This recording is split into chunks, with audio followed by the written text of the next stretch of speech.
Ok, en direct de Kinshasa avec Nixon Hassan Leya, le responsable de RDC Source Info, votre média en ligne, le rapporteur de la présidence, c'est Nixon Hassan Leya.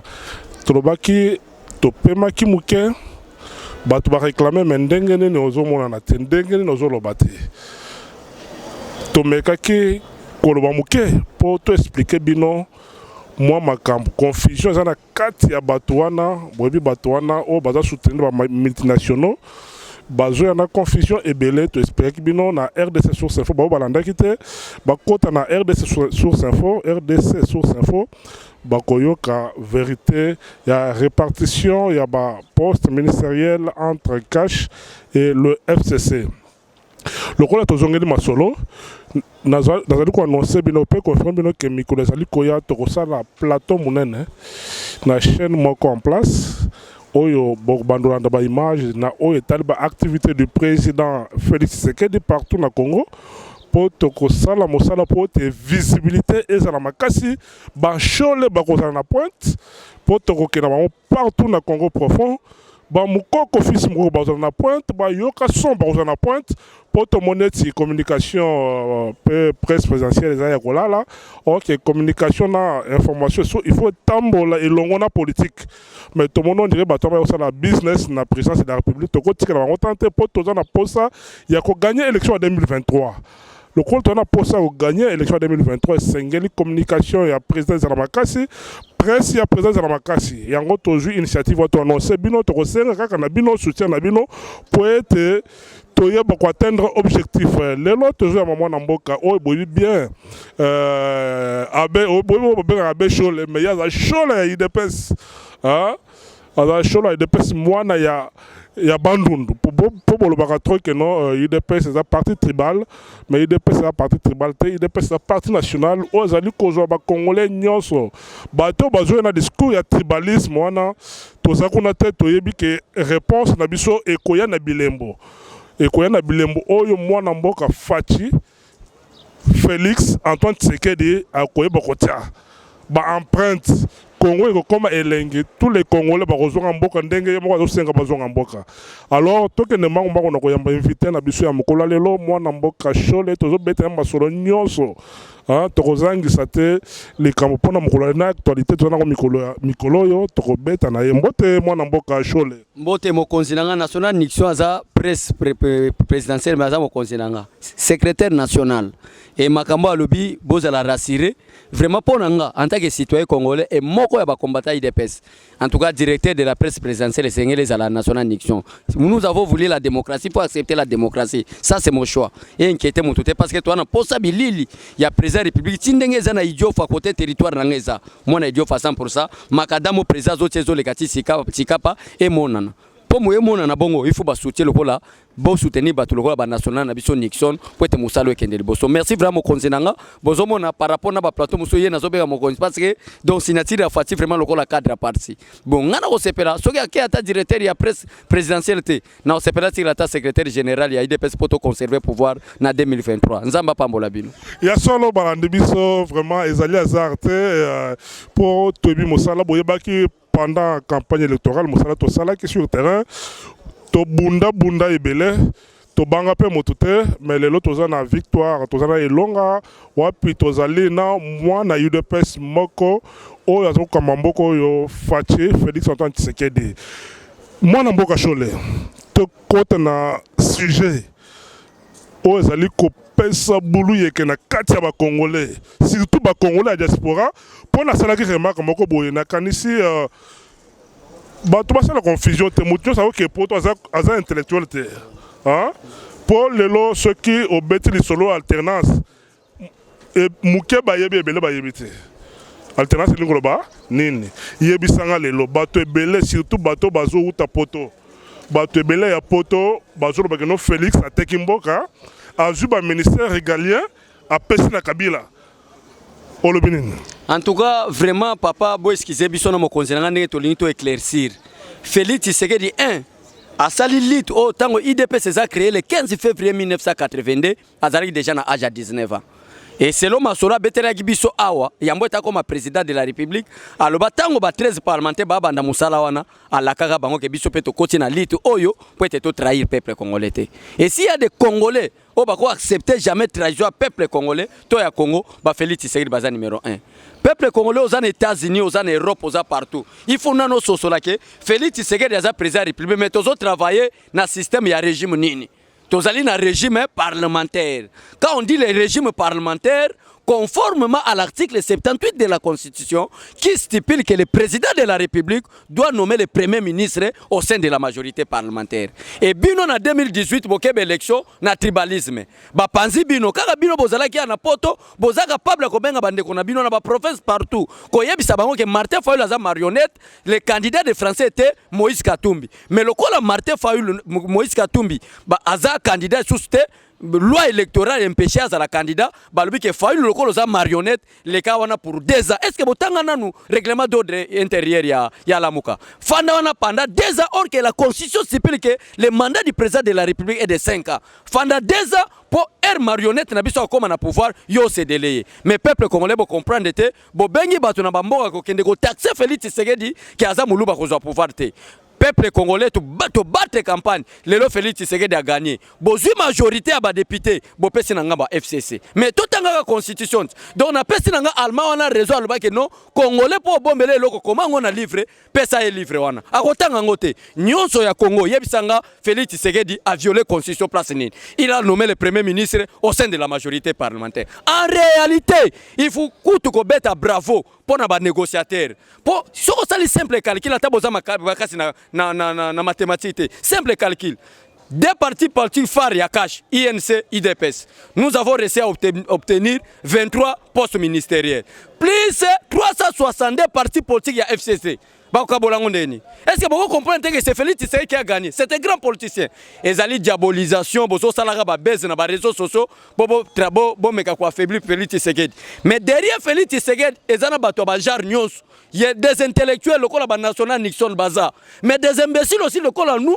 Rosali pe ofengi Félix na ndenge ya d'imbécilité biso to etoke na yo na ndenge imbécilité place ko suki la biso nzambe ayebi. Que Dieu bénisse le peuple congolais mais Dieu maudisse tout congolais qui ne comprennent pas la constitution et le régime que Félix Tshisekedi azokamba. Mais ndeko chole problème est que tout ça na mboka ba congolais partout dans le monde ezali que aju ministère de défense APC na FCC aju ministère ya justice tikeli FCC aju ministère ya finance au monde que non wana eza bloc cadena.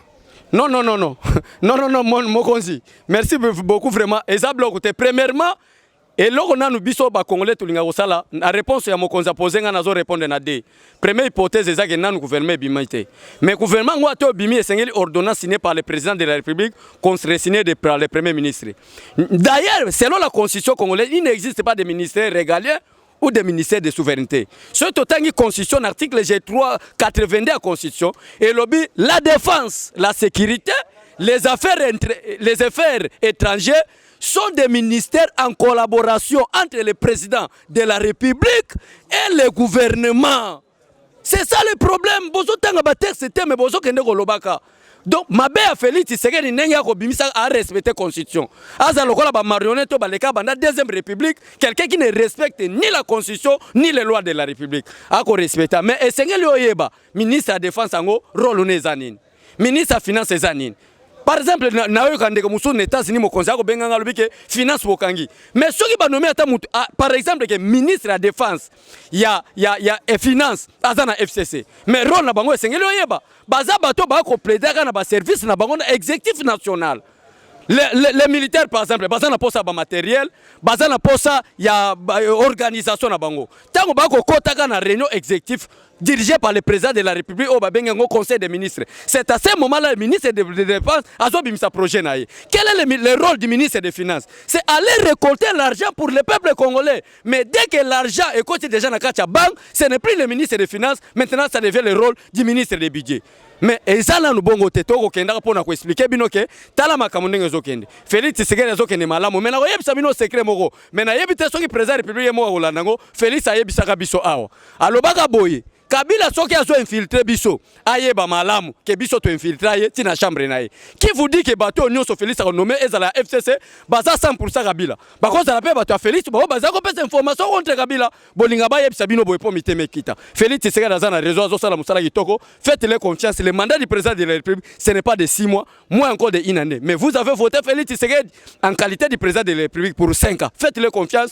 À la fin de 5 ans, vous allez nous poser question bosuki wapi na Congo. Ya solo bana mboka tokoyeba ko telemela na sika ya ba ministère ya budget na finance esengeli boyeba keno finance à Coco Sala et le côté sur budget à autoriser. C'est que nous, il faut y avoir un budget. Ce qui finance, on a besoin en bongo, et c'est à tout un budget. Il faut qu'il y ait un projet dans budget. À quoi ça me un budget pour gagner Bima. Ce qui est ministre budget bloqué là, ça dit confusion et quoi tête tobi que bateau la muka, des besoins de confusion, mais bon, ça la souple. Moi, n'importe chole. Le lo oyo bateau et belé ba kolobete.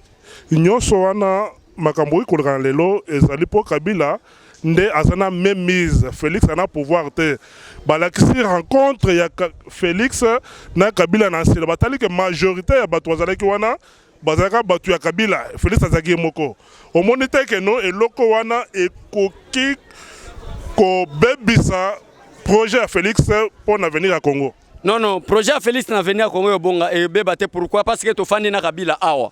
Tofani na Kabila pendant 18 ans papa mokonzi nanga national Nixon tofani na Kabila pendant 18 ans discours à Kabila butu moi bolukelanga 15 personnes malamu pona otonga Congo nako lukaka 15 personnes si Kabila beti 18 ans silisi azupe 15 personnes wanate si les lois comme une chômeur nanda atana 15 personnes te. Mais quel est maintenant le problème atindi ba oya ye na négociation bo kende Kacha tinda ye bino pe bato nanga bo kende bo négocier pour gouverner bima pour biso toza majorité. Kabila zo fanda zo tuka muni vraiment 6 mois zo leka gouverner zo bimate. Et bata et ya FC ya cash bazo salaka ba avancer pour que gouverner bima mais bata FCC bazo kana ko bloquer. Nda sosola bike soki na perdre lelo ke ba congolais bazu misala te na travailler te pour na zako luka 15 personnes. Mwana mobala kufa sonité na tele manake luka président république. Et zalaki pe la kinga katite et zalaki na ba concession Etienne Tshisekedi wa mulumba na nsele. Bisuko batie tombo nae. Nde Kabila longoli makolo nae na nsela ke luka mwana mboka. Masolo zalaki nini? Mwana mboka Félix Tshisekedi limbisanga. Yo moko moni ke tango na zaki na pouvoir na zako luka 15 personnes tina longwe na zo bango te. Bato na tinda kuna bazaina makoki ya kobimisa gouvernement te. Ngana yo to négocier to solola. Nde Félix Tshisekedi amoni ke akeye ki malamu. D'ailleurs, s'il y a des présidents baleka na mboka o, c'est le mutaza frère a prié à Félix Tshisekedi. Mobutu était frère soki donc naïba système à Calabar insecte primacuria merci vraiment papa c'est le chrétien. Et lelo na Congo peuple congolais bozali banda mboka be église de réveil na Congo ba benga ngo binzami zambi pour être un président élu en République démocratique du Congo et sengelo prier na église catholique.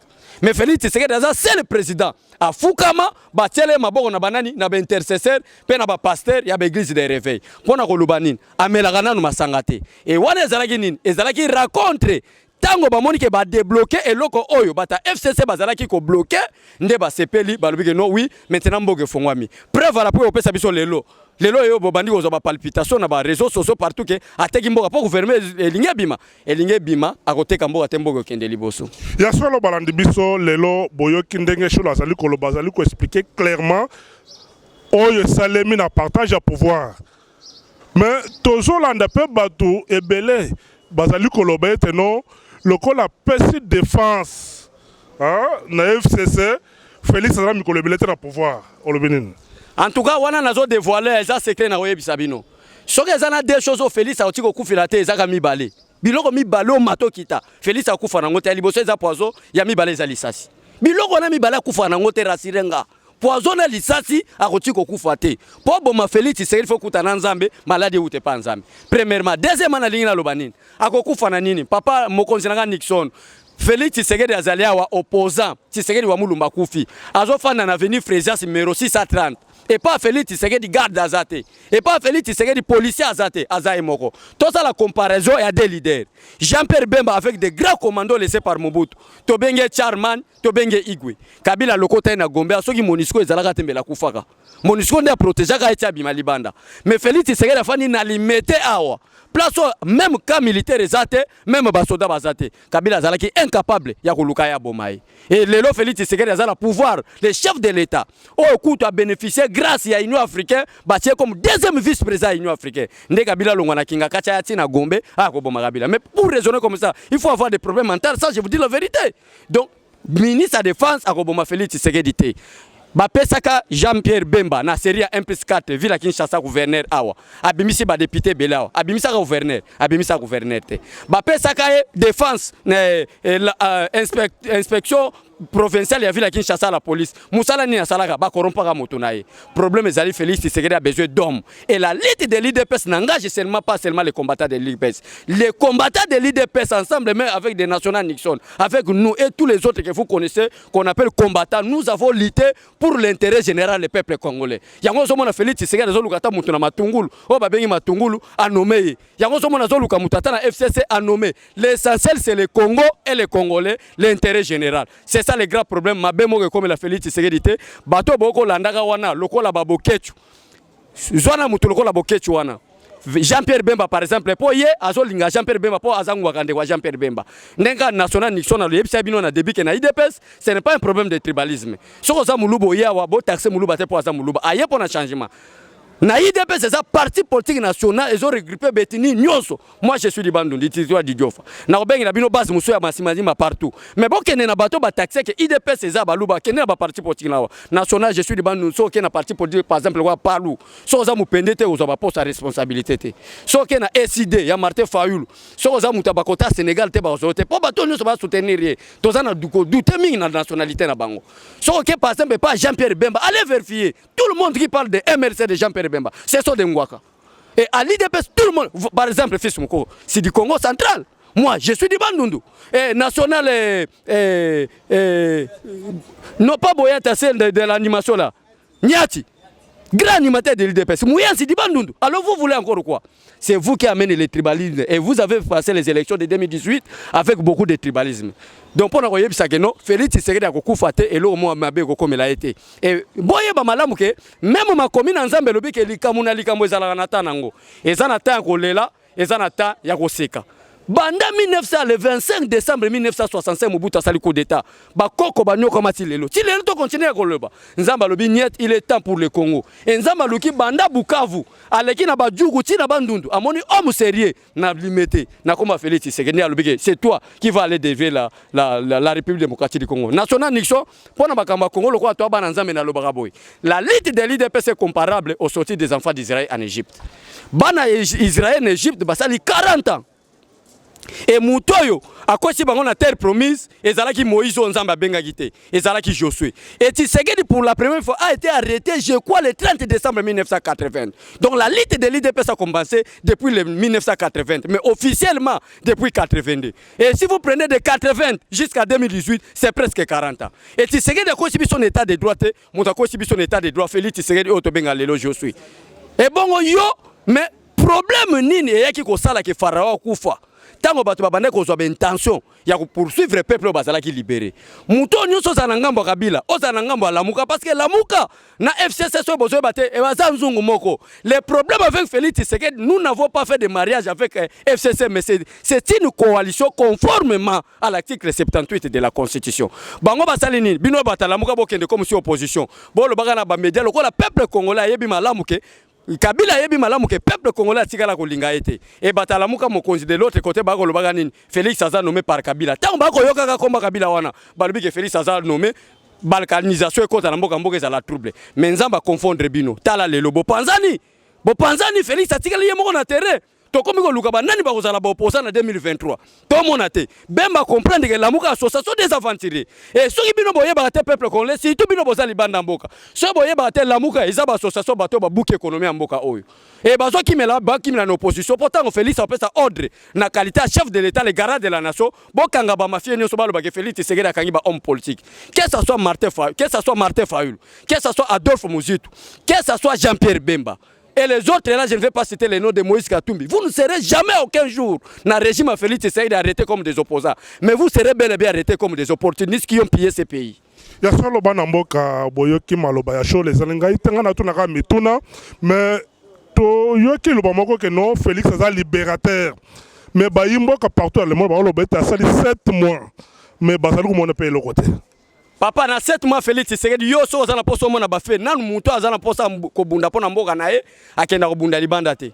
Boya wa ju musu mokonzi akosala émission na ngai na koleka ndeko liso toboka na Gaza sans citer ba oba kufa ka to fandi boye major numbe yako kita gaz liso toboka et le kabiso to za na parlement debout front ezande na Congo o aza na poso ko bunda pona Congo aya to telema to bunda pona Congo premièrement Félix Tshisekedi aza libérateur o ko lobaka eloko ezate zona no territoire na ngai jofa papa na za mubunda jofa de mère et de père depuis nzamba sala mokilo donc nzamba sala mokilo batali boso ba vire Adam na Eve depuis Adam na Eve bazala na mokilo ijofa pe zalaka mais makadam ezalaka te ti Félix ayeko tia makadam ezoleka kuraya ka kobola yango na ezosalema po ete kende kaka na 6 mois na sali ba financement epesi po ete kende na villa Kikwit ekende na territoire ya Bulungu ya Ijofa na ya Gungu eza ko salemaka kasa yango na nzele ezokende o juste bolingi nini ndenge bato bazako kufa na jugu na minembwe malgré sili nanu te mais tanso e bandi déjà kokita mboke bandi kozonga na kimia siko yo koloba ke Félix oselani université apamba oyo balabala na biso université po bande ko bakende campus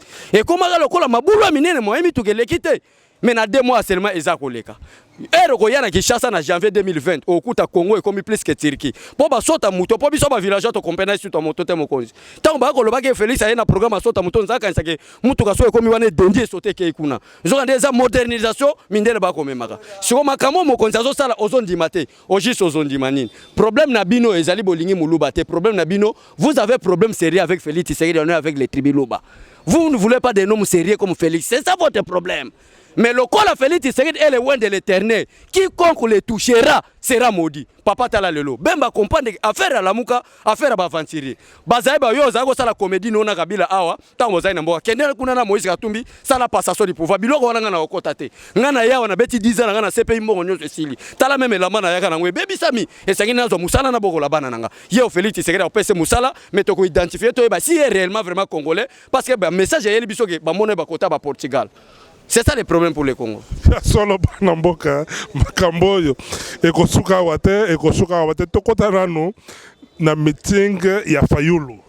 Liloba yo choqué ba congolais nyonso balobi banda Félix saye na pouvoir corruption et mati makasi. Est-ce que c'est vrai? Peuple congolais Nations Unies o ba benga conseil de sécurité. Ba sanze uti oleka ba fanda vraiment ba publisa Félix Tshisekedi lokola élève de la paix en Afrique. Félix Tshisekedi. Et conseil à sécurité va faire ce rapport. Bon, mais vous allez pas te balobi que décrispation bazako lukata molai na régime Félix Tshisekedi ça va que Dieu bénisse la République démocratique Congo. Wana ba conseil à sécurité. Na domaine ya corruption. Binomo bolandi 1 Félix Tshisekedi a délégué Jean-Marc Abound soki na Mozambique na réunion ba parlementaire. C'est le leader à terme qui si l'Afrique n'avance pas à cause de corruption. Maloba wane uchi wapi e uchi na RDC. Et na koyebi sabino boy, corruption na Congo ezate. Est-ce qu'on peut parler de la corruption? Martin Fayulu, toi tu peux parler de la corruption.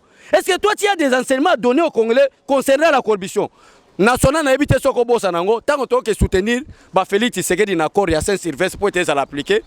To monaka na catch en pleine réunion. André Kimbuta telema tanga komba Martin Fayulu. Martin Fayulu yo pe solo ba makambo accord telema pesa nga $5,000 nanga. Na plein accord pesa nga mbongo nanga.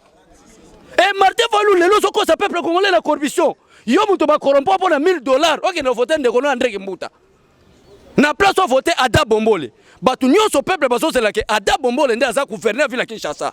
Lokola za nepe moi na bourgeois akoyiba te ndenge André Kimbuta uti vraiment na ferme mbau aye Kinshasa makolo.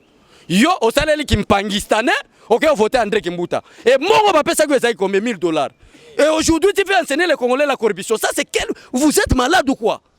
Un leader comme toi Martin Fayoul, est-ce que peuple congolais to kenena na sens normal na ndenge na ba famille Félix Tshisekedi na Martin Fayoul ba kokanité aza mwana mboka Félix Tshisekedi da mwana ville tant Félix a mataka avion zo kende Belgique Martin Fayoul asala bilanga zo wapi et nga personnellement na yeba Martin Fayoul lokola leader politique te ngai na yeba ye lokola Karnani ba ben bona bato bateka carburant ba Kadhafi na yeba lokola Kadhafi akoteka pétrole. Si vous avez pour le peuple, s'il y a des corrupteurs au monde, il y a une plateforme et Jean-Pierre Bemba a été corrompu par qui? Par Joseph Kabila en 2006. Martin Fayoul a été corrompu par qui? Par André Kimbuta. Pour être gouverner. Ok, MLC est la majorité. En plein réunion, André Kimbuta bimi. Pour être un négociateur, il y a encore à Saint-Sylvestre. Martin Fayoul avec toi, tu parles aussi. Toi, Martin Fayoul, il y a $5,000 par an. Donc, bateau bazako tchabako kajan pote accord à Saint-Sylvestre à l'appliquer ba Martin Fayoul bazaki du nombre. Et aujourd'hui, il veut enseigner le peuple congolais la corruption. Peuple congolais rassuré, j'ai même ma tête à couper. Ma mère est là, Dieu me voit. Félix Tshisekedi est le dernier cartouche pour la République démocratique du Congo. Jour où on a Félix Tshisekedi a salé le côté. En tout cas, Congolais moi comme président. On a un culte à personnalité. Té, y'a boy culte à papa. Peuple congolais, jour oyo ba désordre mon concernation par exemple moi pour mon Félix Tshisekedi azo honnête azo travailler pour l'intérêt peuple congolais ba désordre salé ba député provinciaux IDPS ba bimisi ba sénateur na ville à Kinshasa té to sali ba désordre parmi ba groupe ba kenda pour mon président république ezala ki get moko ya ligue des jeunes mukoko président Théo ngape na zaki na groupe tango tokomi kuna biso nyonso toko sepela ke ne tokutana président république so mbongo bimi muke mutu na mutakosanga na $5,000 to mutu na mutakosanga na $1,000 parce que tozaka kansakino Félix abimisa mbongo ne ba prédécesseur ne baza obimisa to solo la yamba biso sa conseiller na sa garde corps na kati ya salle moko ya réunion na papier na biki yemo aza ko komaka yoka mutu na mutu makamba zoloba na suka na ngalo biki oya memaki mutu kazwa ndeko no bozo na ndako l'argent de la République réservé au peuple congolais pas seulement aux combattants de l'IDPS donc so zaki na 1000 francs ozongi makolo banda wana na comprendre que non pour na Félix Tshisekedi c'est l'envoyé de Dieu pour délivrer la République démocratique du Congo ya wana na yebisa kabino boy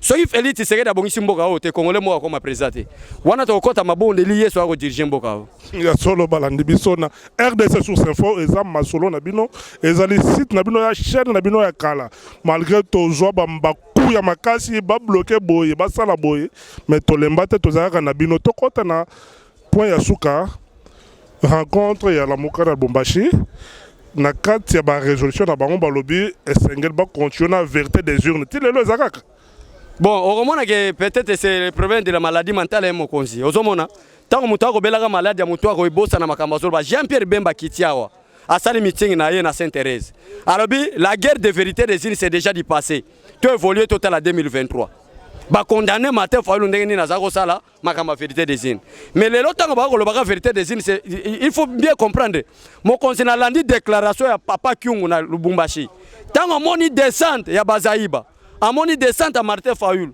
amoni descente ya batalamuko boyebi wana moeto tangezate mbala moko a lancé message alors bino ba touriste ndenge ba homme politique bino ba soutenir ba on a libana mboka oh Martin Fayoul politicien F Bazaïba politicien yoka papa Kyungu les leaders du Congo yoka makamba lobi ba touriste ndenge boye na Congo ki na Lubumbashi awa esengeli bozonga bote ya ba membre ya bino ke ba veste bozolata kolia na bino logement na bino ezo dépendre na Moïse Katumbi et oya koya na Lubumbashi pour atteindre le chef de l'état toko benga naye wana maloba nani ya baba Kyungu et loko nga na regretter Martin Fayoul azawana Bazaïba azawana mais bazo benga bango banani ba touriste donc ce ne sont pas des politiciens ce sont des touristes qui font la comédie politique. Hein? Baso ça des comédies politiques ya kosekisa bino. Et problème na bango ezanil. La majorité à la Mouka ce sont des étrangers. So les étrangers c'est-à-dire à 50-50. Et article 72 constitution dit que ni ne peut être candidat à l'élection présidentielle s'il ne remplit pas les conditions ci-après. 1. Être de nationalité congolaise d'origine.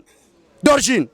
Et la majorité à la Mouka sont tali respect boy na papa Moïse parce que ba congolais sont le bi vérité aux ofing. Sont tali poso ande qu'on a biso papa Moïse Katumbi. Aza métier et c'est que toi ba bota ma métier ni pas congolais bota ka métier té. Sont tali Olivier Kamita to aza la Mouka aza mundele papa Kamita ta mutu mwindo. Abota ma mundele ndengeni. Siko problème na bango tango constitution ko zala appliquer ba ko zala ba non partant. Ndengeni to ça la vérité des îles pour Félix Tshisekedi ko banga vérité des îles aya to négocier. Félix Tshisekedi ne mais Fayoul autant Fayoul té. Mais Fayoul déjà yebana kaza sénégalais.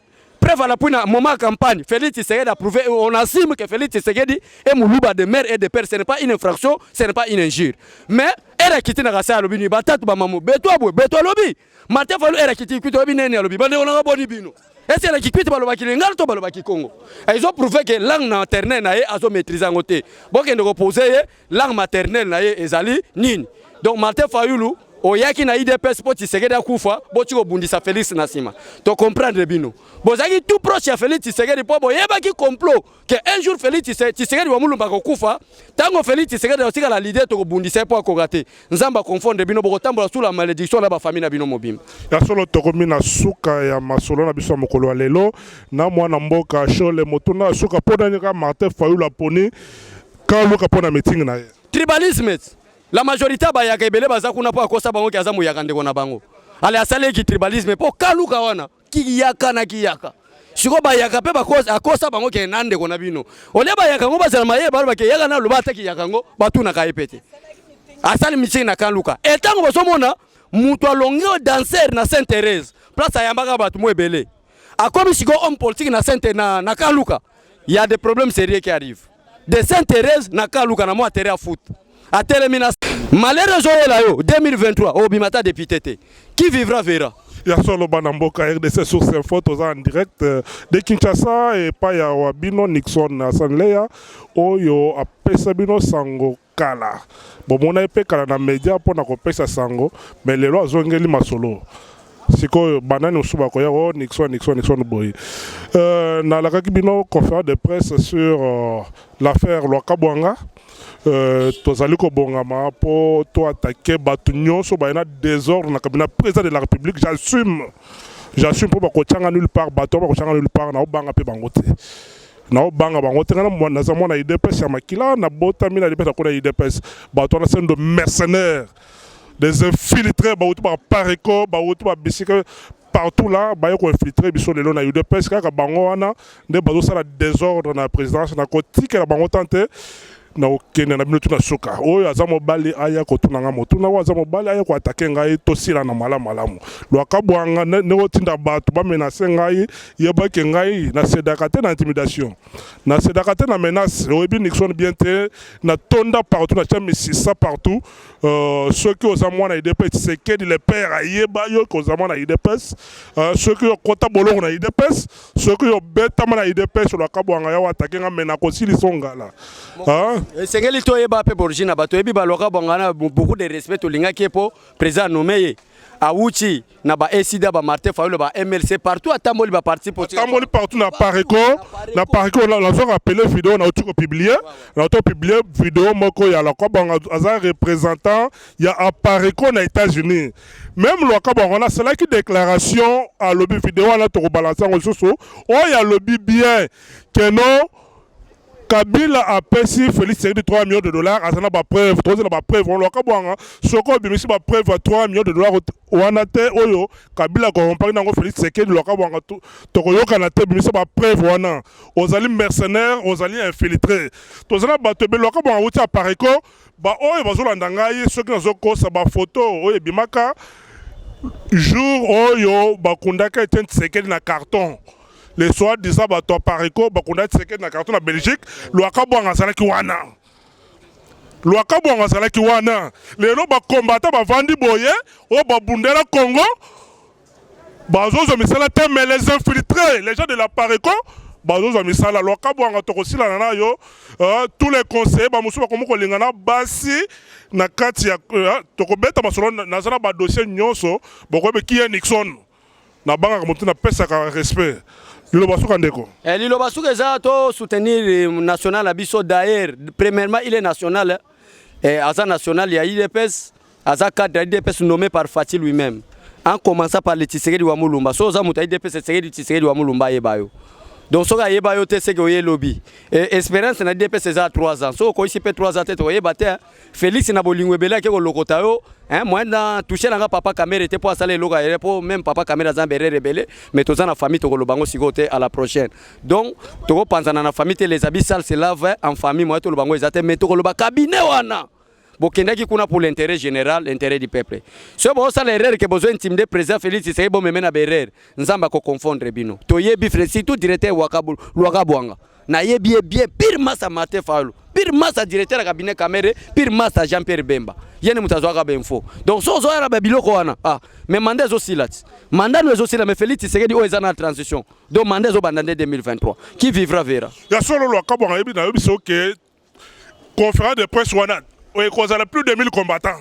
Na fani na zoloba, na zo répondre à question ba journaliste. Le quoi le tient Moussapi na miso na kolakse qui est Nixon. Ngana za mwana UDPS, Félix aza papa na biso. Le quoi le tient seré la kufa. Papa na biso za cousin na habité za cousin ndenge nini et pas na biso na UDPS. Mais cousin alinga mona la bana ndako. Et ko simba te. Et on n'a pas besoin de mercenaires. Toyebi, il faut expliquer aux Congolais que Wakabwanga Wakabwanga alunga pareko à côté UNC. Il fallait qu'il aille avion moko na non c'était Richard hein? Richard EDTV Richard EDTV à ça combattant il dépasse journaliste il dépasse à ma cache na poto yende il fallait qu'il avion moko na tienti tu sais qu'est dit après j'invale tu comprends après j'invale.